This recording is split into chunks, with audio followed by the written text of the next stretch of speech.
I'm Dr. J.B. Sharma, Professor of Obs and Gynae at Soda Medicity, Indrapuram.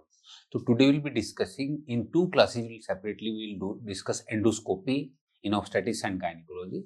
So first of all, we'll discuss the role of hysteroscopy in obs gynae generally and ART in particular.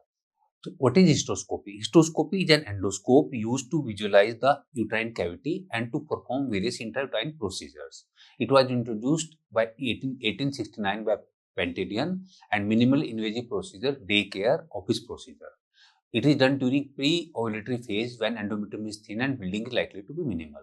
And different distension media are used for it, and they have their own advantage disadvantage we'll be discussing. What are the key components of a hysteroscope system? It has got a monitor on which we can see the findings, telescope again to magnify things, video camera, cold light source. So it is important that we use cold light source, not hot. Operating sheaths and distension media. All these are important, and this is the various things are shown in this picture. You can see the television screen on which we can see the things and the various other instruments and part which we'll be discussing in this thing. So usually we use rigid endoscope, though flexible endoscopes are also available, and based on glass lenses alternating between air spaces. So together they make up the image transmission system. So that is how the image transfer that is used in both like laparoscope as well as hysteroscope. The surrounding optical components are fiber optic bundles. So we use fiber optic bundles for it. And John Hopkins replaced cylindrical lenses for spherical ones and reduced optical aberration. So we got better view is there. And these are the various parts of an endoscope: the eyepiece, barrel or shaft, which is about 30 centimeter in length, and objective lens. Ideal optics subtends an angle of approximately 105 degrees. So you can see that the hysteroscope is shown in this picture, and this is the operating hysteroscope, and that's the diagnostic hysteroscope. So we can use, and sometimes we have got a side portal through which we can take biopsy and other things we'll be discussing. So flexible endoscopes are also available, though they are less used. Optical fibers for light transmission, integrated fluid channel for delivery of media, 3.5 millimeter outer diameter, and locking mechanism is there. And there is a deflectable distal tip which can be angled up to 90 degree. Working length is 240 millimeter. That means 24 centimeter. Virtually any point within the uterine cavity can be inspected with it. That's the advantage of flexible endoscope. So this is the flexible endoscope. It is flexible, moves. But generally, we tend to use the operating like rigid endoscopes are more commonly used. There is a trophyscope, that is a Kempo compact hysteroscope. The diameter of scope is only 2.9 mm. Single flow diagnostic hysteroscope or as a continuous flow operating hysteroscope is used. And there are two types of sheath: continuous flow sheath, which is diameter of 3.7 mm, and continuous flow operating sheath with a 5 French working channel, outer diameter 4.4 millimeter. So these are the various. You can see the hysteroscope here with the sheath in it, outer sheath on it. Then the angulation of scope, using 0 degree and telescopes or hysteroscopes are used, which give better panoramic view, and they are best for diagnostic purposes. But angled one, 12 to 15 degree angle, usually 50 or 25 to 30 degrees sometimes, they are more extreme. For oblique view, they increase the tendency of instrument to leave the visual field on full extension. So they are more useful for operating hysteroscopy. So diagnostic hysteroscope we can do with 0 degree also, but usually operating hysteroscopy we tend to do with 25 to 30 degree or minimum 15 degree telescope. So this is what ultimately we will be seeing. And again, same thing, rigid endoscope optics when 0 degree hysteroscopy is used. So now what are the indications of hysteroscopy? So we have got diagnostic indication, therapeutic indication. Diagnostic indication of hysteroscopy are persistent thin endometrium, ultrasound detected uterine pathology, abnormal hysterosalpingographic finding, recurrent pregnancy loss, recurrent implantation failure. So these are important indications. In fact, if there have been 3 miscarriages or 3 implantation failure, we should do a hysteroscope to find out some local cause in the endometrium. That like in India, tuberculosis is also an important cause. Septa, other melanoma we will be discussing in time. Then there are therapeutic indications of hysteroscopy. They are endometrial polyp to remove polypectomy, we call hysteroscopic polypectomy. Then submucous fibroid, we can do, submucous myomectomy, or hysteroscopic myomectomy can be done for submucous fibroid. We'll be discussing. Interuterine adhesion, they can be like interuterine adhesiolysis can be done with hysteroscope, and septal resection or metroplasty. So there is a septum that can be resected with hysteroscope, and proximal tubal cannulation can be done. So for if the tube is blocked at corneal end, so we can do cannulation and all, but not for the mid-tubal block. What to see during hysteroscopy? So better to be done in the mid-follicular phase, and we see the vagina. So the same histoscope can do gynoscopy also, and then we see the cervix. We can look for atrophy or any lesion on the cervix. Then we see the endocervical canal orientation. We orient and we see the mucosa, any lesion and in the endocervical area. Uterine isthmus better examined for lesions niche during the retrieval of scope usually. Like if sometimes there is a niche there, especially in previous cesarean section, then we can see that. We call it isthmosil also. Then uterine cavity, we see the shape, size, tubal ostia, any lesions in the endometrium. This is the most important indication. And then the phases of endometrium can also be seen by histoscope.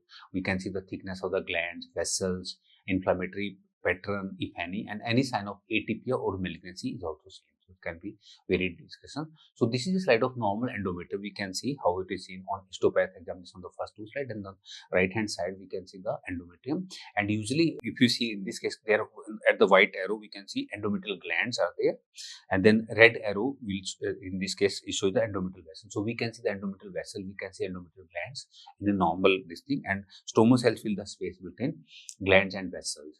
And we can see one ostia also in this slide. In this case, this is the opening of the tube. Normal endometrium, diagnostic histoscopy of normal endometrium at different phases of the menstrual cycle. So this varies actually. If you are doing proliferative phase, then we have early proliferative, thin and disorganized, few gland orifices and petechia are seen.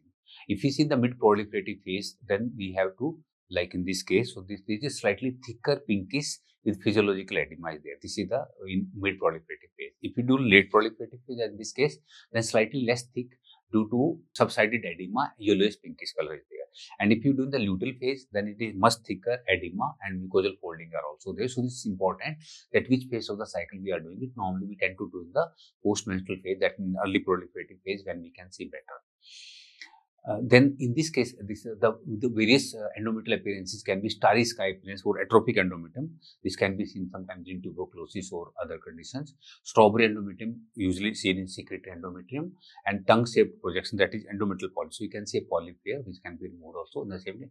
And then the tongue, the pebble stones again in this case you can say they are myomatous polyp, and polypoidal. This is this one.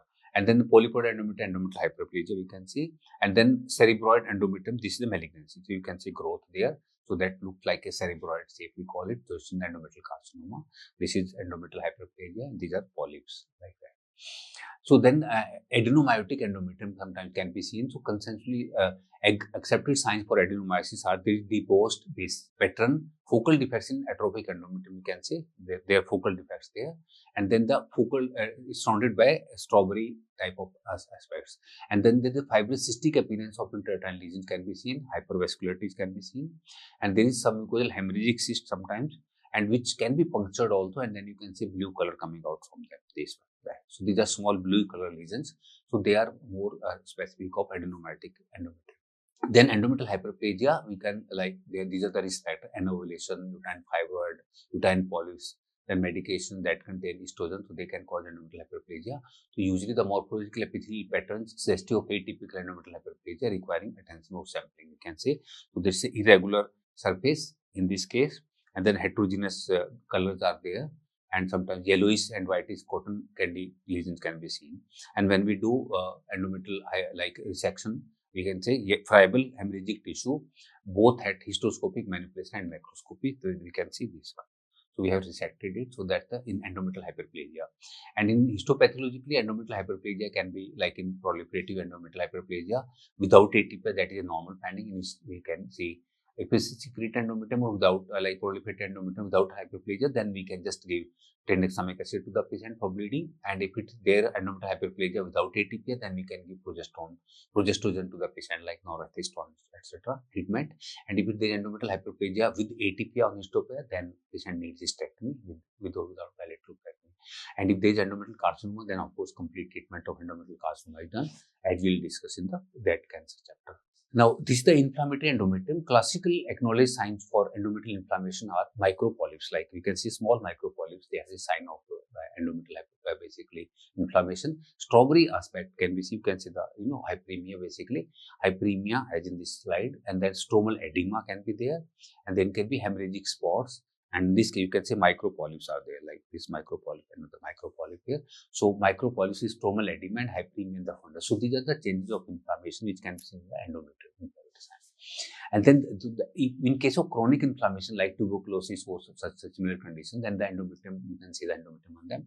So adhesion signs for dysfunctional inflammatory endometrium, there are irregular distances between gland, as you can see in this slide. And then otherwise a subtle focally thickened mucosa showing typically corrugated surface at increased magnification. So embossed and debossed pattern can be seen as in this case. So these are the chronic inflammatory signs. And in case of like prevalence of endometritis almost 27% overall in infertile women. So it's slightly more in infertile women. And in case of as compared to almost 19% in some studies as compared to 7% in control. And 37% in recurrent pregnancy loss as compared to 16% in control, and 30% in unexplained infertility and repeated implantation failure. So we can say that in compared to the general population, the incidence almost 30% cases are of recurrent pregnancy loss or implantation failure or infertility. Patients tend to have much higher incidence of chronic endometritis, which needs to be treated before we try for pregnancy again.